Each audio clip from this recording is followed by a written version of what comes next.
So you want to get yoked from calisthenics. Well, let me teach you 5 ways of getting this done. The first thing I would strongly recommend is to start training your neck. And just so happens that one of the best movements of all time is the wrestler bridge, which you can do anywhere. No equipment is required. But lots of combat athletes have done this and acquired bigger necks from it. It's time tested, extremely effective, and you cannot go wrong with it. So get very, very good at bridging.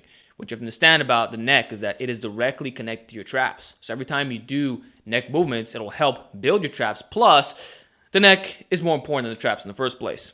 That is one of the key muscle groups of looking yoked automatically. If you go from pencil neck to jack neck, you automatically look way bigger than you actually are. I would say that is the single most important muscle group for having an immediate effect. So train your neck very hard, and bridging is the way that you're going to do it with calisthenics. Now, if some of you are worried about the safety of bridging, well, you can always do neck curls, buy yourself a 45-pound plate, and rep it out at home. I don't know what to tell you.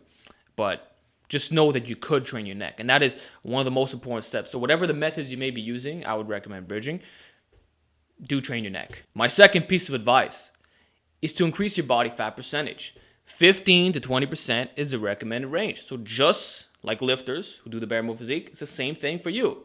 The body fat will serve 2 purposes. Number 1, it will automatically give you that yoked, naturally enhanced appearance because your body measurements will increase all over the place, especially in the neck and the traps. So the secret to looking big naturally is to be in a fluffier state. You won't look the best with your shirt off, but with a shirt on, you're going to look massive, okay? So increased measurements, more cushion all over the body. You'll just look far more impressive and much more massive overall. So I know that it sounds contradictory to what other calisthenics are doing because usually you think of a guy who's ripped or even shredded. That's very, very common in this world. But if you're trying to look as yoked as possible, the higher body fat is recommended just for the appearance effect, okay? For the appearance alone. And you can always rock a beard, and the same rules apply. Everything that I've talked about in regards to lifters, it's the same thing for calisthenics. You raise the body fat, enter that bear mode state, and you automatically look more yoked. The second purpose is that it will automatically make calisthenics challenging. Through the heavier weight, standard movements will become far more difficult. In other words, you are getting more out of your body weight training experience. Everything is a form of weighted calisthenics. If you're 25 pounds over your lean weight, a push-up is going to be more difficult. You will not be able to rep out as many.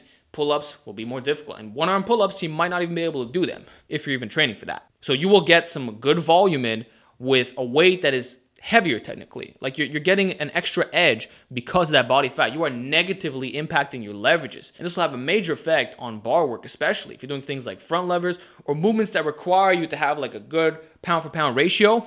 It's going to be extremely difficult at a higher body weight. So the exercise will become far more challenging and act as a form of weighted calisthenics, and you'll probably get more out of it. And especially for things like the neck and the traps, this is key because now your bridging is going to be automatically heavier. So that's something that I'd recommend, higher body fat. Second piece of advice is to start doing weighted calisthenics. This is probably the best thing that you can do for yourself. If your objective is to be big from calisthenics, period, or just get yoked. This is the easiest way to make progress. You just add more weight. Okay, it's like simple. So easy to monitor. On top of that, it's one of the most effective ways of gaining mass. Imagine you're doing 3-4 plates on the weighted dip. You're going to be extremely jacked. Equally as jacked, if not bigger than a guy who does bench press all the time. Imagine if you're doing weighted pull-ups with your body weight. Imagine a 1 times body weight pull-up. So one of the things you have to do is raise your mass overall, okay? You always want to develop that cake first and ice it later. And by building the base with these effective compound movements, being weighted push-ups, weighted pull-ups, weighted dips, maybe even doing weighted handstand push-ups off the wall there, with a vest. By doing these key movements, you will get the biggest amount of mass on your frame, which is key to looking yoked. And then when you combine that with the higher body fat, and the specialization that I'm going to talk about after, and even hitting the neck and all that, you look amazing. So make weighted calisthenics your base, really. Make that your base, and then do volume training to complement it. Now, there's a lot of ways you can program this. I like to use concurrent periodization, where we have a volume day and an intensity day. And this, again, it couples with everything that I'm going to talk about in this video, because When you do the volume workout in a fluffier state, you're getting more out of it. And with the weighted calisthenics, that's just building your base. So definitely get yourself a dip belt or some way of loading yourself up, because you will get much better gains this way. I can guarantee you that. Like, you will look far bigger if you do weighted calisthenics than if you don't do it. Or if it's not more effective, at least it'll be more feasible. And I believe you'll get faster results out of it, okay? So weighted calisthenics is key. Don't miss out on it. And as a little bonus, guess what? If you have weights to use, well, you could probably do neck work with that, right? So if you're scared of doing bridging, well, now you can do neck curls with a 45-pound plate. So at least you have that as a nice little side bonus. And of course, that's gonna help you get more yoked. If you're able to do neck curls, man, that'll always be one of the best routes to go for, okay? My fourth piece of advice is to invest in gymnastic rings. This is one of the best ways of getting yoked through bodyweight training, because everything that you do on rings requires immense stabilization of the upper back, as well as the traps, believe it or not. Get on rings and you will know immediately what I'm talking about. Now, if you compile that with the higher body fat, which is not recommended for gymnasts, guess what? You are getting more out of those rings. It will be so challenging for you as a heavyweight calisthenics athlete that you're just going to blow up from it. Okay? Most movements that you do in the rings, you're going to feel your upper back. It's just the way it is because of the stabilization. When you got the locked arms and the upright posture and you're on those rings, man, like, you feel it working. And you will see gains in that area. So gymnastic rings are one of the best things that you can possibly do.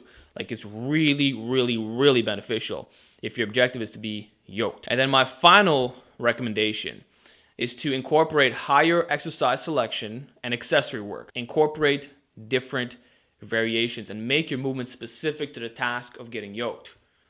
What I'm talking about is a lot of handstand push-ups. The handstand push-ups, the deep stuff, especially on a deficit, is what's going to help build your upper back and traps the most, okay? Most of your training, in my opinion, should be weighted dips and handstand push-ups for the pressing part of the workout. And then for the back, it should primarily be weighted pull-ups for the upper back and doing high volume inverted rows. You can even do it on the rings, okay? And you can play around with the leverages to make it extremely challenging. So that's what you should be doing for that. For forearms, thick bar work. You know, you can get immense forearms just with calisthenics. Wrap a towel around the pull-up bar, grab onto it, you're going to be just fine. Or do towel pull-ups where the towel is physically hanging and you got to crush onto it. There are a multitude of different movements that are very effective. Make sure to isolate, hit the rear delts as well. That can be performed with the rings. In other words, don't be a minimalist. I think that is a great way of getting injured and not maximizing your performance or size.